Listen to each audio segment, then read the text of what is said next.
ध्यान लगा के सुमरन करूं,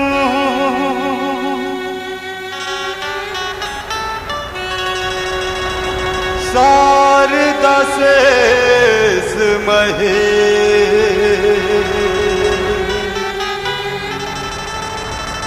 कंठ मोरा के विराजो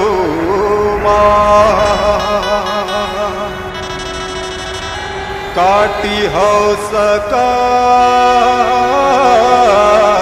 कली, काटी हो सकाल कली। बोला दी शक्ति मां महामाया दाई की जय।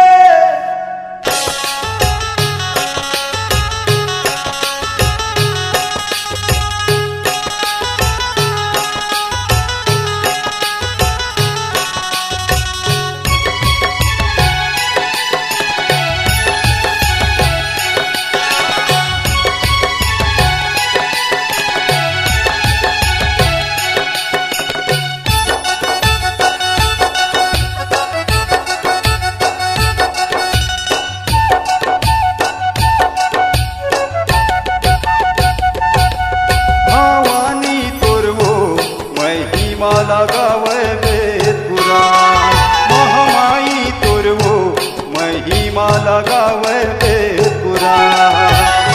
चारों युग मां तोरे वो दाई, चारों युग मां तोरे वो दाई, ओ थावे मां।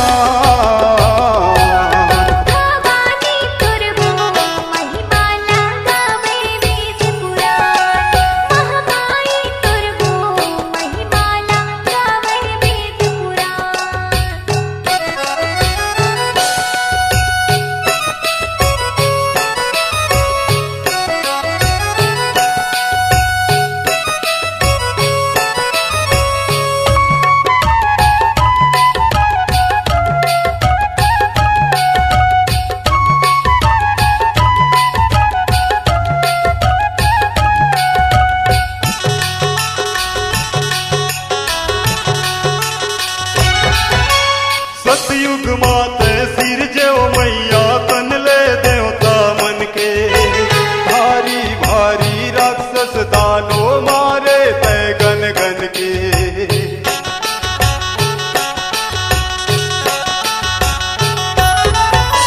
सतयुग माते सिर जो मैया तन ले देवता मन के, भारी भारी राक्षस दानो मारे तय गन गन के।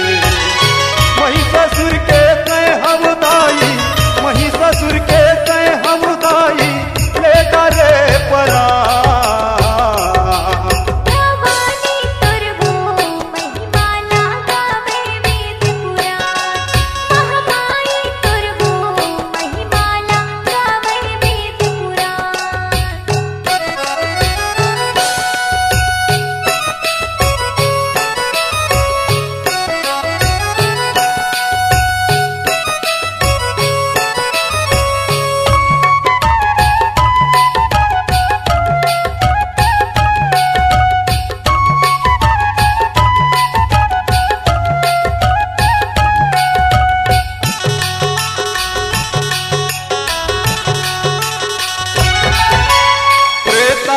रघुराई के तय हाँ करे मां सहाई,